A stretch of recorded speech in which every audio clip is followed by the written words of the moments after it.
Pagkatapos nitong pagkuha kay Jamie Malonzo ng Japan B-League, may mga nagtatanong kung ginagawa na bang parang farm league nitong Japan, itong PBA. Dahil ngayon mukhang hindi na ako magugulat kung ang lumabas niyan ay meron pang mga ibang top players dito sa PBA ang kukunin nitong Japan o kaya naman nitong South Korea o kahit na Taiwan. So ang sabi nga nung iba, baka naman ang susubukang kunin susunod nitong Japan B-League ay itong si CJ Perez o kaya ng South Korea. Marami na nga nagtatanong kung ano ba ang mangyayari talaga dito sa PBA. Ngayong karamihan ng kanilang mga top talents talaga ay pinag-iinteresan na kunin nitong mga iba't ibang mga liga. Siyempre sa isang banda maganda yan para dito sa atin, ibig sabihin talagang pang-international yung quality ng mga players. Pero siyempre kung ikaw PBA nagwo-worry ka dahil mawawala yung mga top players mo.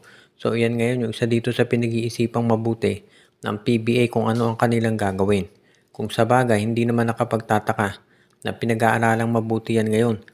Kung itong si CJ Perez, for example, offeran niya ng contract, alam naman natin na pwedeng tapatan niya ng SMB. Pero ang tanong, hanggang kailan yan gagawin ng SMC, yung pagtapat ng mga kontrata doon sa malalaking players?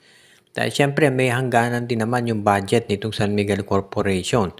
Nakita nga natin, si Jamie Malonzo, sigurado ko kung gugustuhin sana ng SMC yan, tatapatan nila yung inoffer nitong Japan pero hindi nila ginawa. So ibig sabihin, merong hangganan din yung budget ng SMC. Kaya nga titignan natin, kung hindi lang naman SMC, malay natin ito sila Calvin of Tana, ma-offeran din yan ng kontrata ng Japan. So yan ngayon ang pinag-aaralang mabuti ng PBA. Kung paano nila masisiguro na hindi magkakaroon ng tinatawag na alisan ng mga talent sa kanila. Napag-uusapan itong San Miguel Beer. Marami nagsasabi ngayon na baka center ang kunin nila dito sa susunod na draft. Kahit na nagdeklara na itong si Quentin Milora Brown na hindi siya sasali, marami pa rin ang naniniwala na mayroong mga big men na pwedeng maging available sa San Miguel. Kaya sa ngayon, itong San Miguel for example, pwede nilang kunin itong si CJ Lane na isang 6'10 player o kaya itong si Jeyo Chu.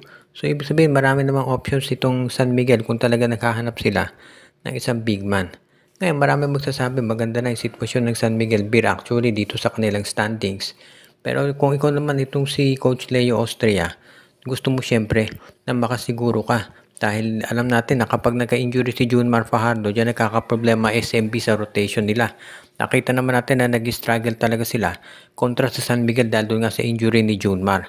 Kaya kailangan siguro maghanap sila ng ibang opsyon pagdating dito sa ganyang mga bagay. Kaya sa ngayon itong San Miguel pinag-aaralang mabuti kung ano yung kanilang pinakamagandang option pagdating sa mga ganitong sitwasyon.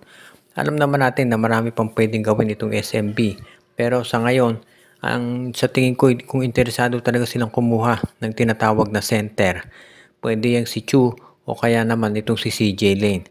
Kung mag-a-apply sa draft itong si Michael Phillips, isa pa yan doon sa mga pwede na kunin nitong San Miguel kung sakasakali. Kaya sa tingin ko maraming pwedeng sabihin nating mangyari dito sa darating na draft at yung pagkuha sa mga big men ang isa dyan sa pwedeng gawin nitong SMB. Kaya nga hindi na ako magugulat kung talagang iyan ang ipapaplanuhin nitong si Coach Leo Austria. Ay syempre ito si Junmar Fajardo hindi na rin yan bumabata at alam naman yan nitong management ng SMC. Kaya nga as much as possible gusto nilang kumuha ng isang center na magagamit talaga nila sa susunod na mga season at pagkakataon. At napag-uusapan yung mga players na pwedeng makuha. Ang usap-usapan ngayon baka daw maging number 1 pick o draft pick itong si DJ Fenner. At syempre alam natin sa kasalukuyan yung number 1 pick nandito sa Terra Firma Jeep. Pero may mga reports na lumalabas na gusto raw itong makuha ng Barangay Ginebra.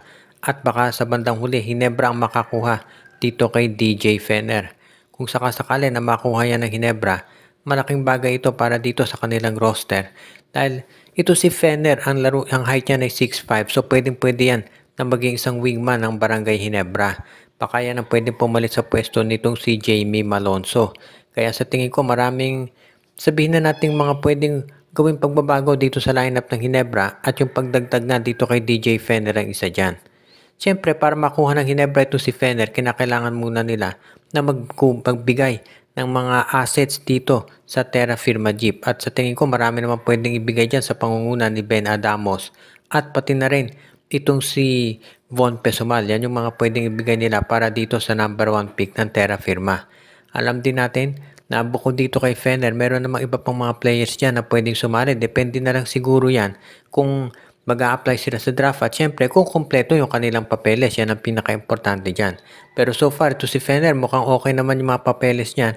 Kaya malamang sigurado nasasali ito dyan sa draft. Kaya kung ikaw naman ang Barangay Ginebra, sa tingin ko magandang makuha mo na yung ganitong klaseng player. Pero syempre, ang first order of business dyan ay ma-acquire yung draft pick nitong Terra Firma Jeep. At marami nagsasabi na nakuha na ng Ginebra yung draft pick ng Terra Firma last season dahil ito ginamit nga nila yan para ma-draft si RJ Abarrientos. Pero baka maulit na naman dahil nga biglang nawala ito si Jamie Malonzo. So marami ngayon tayong pwedeng makita na pagbabago dito sa lineup na mangyayari ngayon dito sa Barangay Ginebra. At ang huli nating maibabalita ngayon, merong mga naniniwala na baka itong Magnolia Chicken Templados ay susubukang makuha itong si Kit Datu mula sa Rain or Shine. Ang dahilan dito ay dahil itong si Xavier Lucero hindi pa nakapipirma ng panibagong kontrata dito sa ROS o dito sa Magnolia. At alam naman natin kung bakit, dahil syempre kung ikaw yung kampo nitong si Xavier Lucero, pinag-aaralan mo pa kung tatanggapin mo yung offer ng Japan. Ngayon, kung ikaw naman itong Magnolia, hindi mo naman masisisi si Lucero syempre. At kung magdesisyon si Lucero na maglaro abroad, hindi naman yan pipigilan ng SMC. Nakita na natin, pinatunayan nila yan dito sa kaso ni Malonzo at ni Robert Bolick. So ang Magnolia, para makasiguro, gusto nilang makuha itong si Kit Datu. Dahil yan ay isa pang big man na pwede nilang magamit. Siyempre, kung opensa ang pag-uusapan, mas magaling si Lucero kay Datu. Pero 6'8 pa rin yan si Datu at magagamit pa rin yan nitong Magnolia. Kaya nga ngayon, kung ikaw Magnolia, gusto mo lang makuha ito si Kit Datu just in case. Of course, alam natin na ang Rain or Shine hindi naman yan basta-basta iti-trade. Kaya kailangan magbigay din ng solid player. Nakapalit itong si Coach L.A. Tenorio. Pwede na ibigay nila, for example, itong si James Laput. Dahil yan, magagamit talaga ng Rain or Shine dahil ito isang legitimate big man. Kaya maraming pwedeng maging, sabihin na natin posibilidad dito. Pero yung pagkuha kay Kit Datu, magiging isang malaking tulong yan sa Magnolia kung sakasakali. Kaya sa tingin ko, magiging mas maganda to para sa Magnolia eventually kung magkaroon sila ng agreement dito kay Coach Yeng Giao at mailagay nila dito sa kanilang lineup itong si Kit Datu. Kaya magiging maganda ang sabihin natin ilalaro niyan.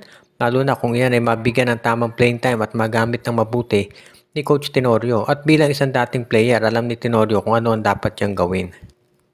Pinabati muna natin ang ating mga taga-subaybay katulad nila Katsakino Dokusin, Dalmacio de Guzman, Malyari Mascarillas, Joshua Giray Espejo at Rosales family, RG Bueno at Dalina family, si Anthony Alon, si Enju, si Dexter Domer at lahat ng mga regular natin na nanonood.